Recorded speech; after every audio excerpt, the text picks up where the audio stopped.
Bonjour tout le monde. Aujourd'hui, on va regarder un outil qui s'appelle un lecteur immersif dans Nearpod qui peut aider plusieurs de vos élèves lors de la lecture des textes présentés dans Nearpod. Donc, première chose, on veut l'activer. On est dans Nearpod à la page d'accueil. On clique sur la petite image de nous. Et là, on va aller dans les paramètres pour les leçons. Ici, on va aller trouver l'outil de lecture immersif et on peut activer celui-ci. Une fois qu'on a fait ceci, on peut retourner et on peut lancer notre leçon comme telle. Moi, je vais vous montrer que ça a l'air du côté de l'élève. Donc, l'élève se retrouve dans une leçon comme telle où il y a beaucoup de texte à lire. Donc, en haut, ici à gauche, on voit que l'outil de lecture immersive est disponible. Donc, on clique sur ça. Et là, on voit que tout d'un coup, ça simplifie l'environnement pour les élèves. Il peut aller ici et choisir la taille du texte pour le rendre plus grand ou plus petit. On peut aussi choisir l'arrière-plan.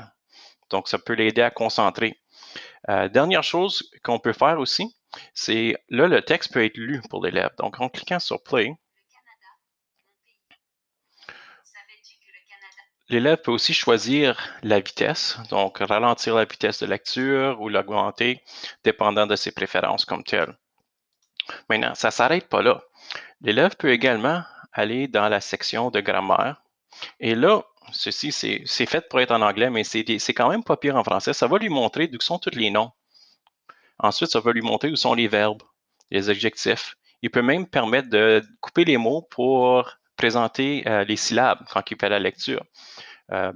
L'autre chose, excuse, les syllabes sont ici. Donc là, il peut dire ça, c'est Canada. Donc, ça va lui montrer les syllabes.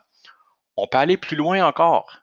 Donc, l'élève peut aussi, dans la préférence, faire qu'il y a le focus sur une ligne à la fois. Donc, comme ceci. Donc, l'élève va seulement être présenté une ligne à la fois. Donc, comme ça, quand il est en train de lire, il peut passer d'une ligne à l'autre. Il peut regarder à 2 lignes à la fois ou il peut regarder à 3 lignes à la fois. L'autre chose qui est super le fun pour les élèves qui sont des nouveaux arrivants et qui sont dans le programme PANA, etc., c'est qu'on peut choisir une autre langue. Donc, par exemple, si on choisit l'anglais, là, l'élève, on peut choisir qu'il va seulement traduire un mot à la fois. Donc, disons que l'élève arrive ici puis il ne sait pas c'est quoi pays. Donc, s'il clique dessus, ça va lui montrer des images de pays, puis ça va aussi lui montrer le mot en anglais.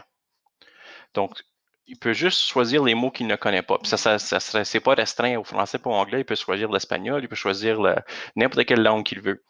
Donc, toute une série de différentes options disponibles pour aider nos élèves à mieux comprendre les textes et à mieux lire ceux-ci.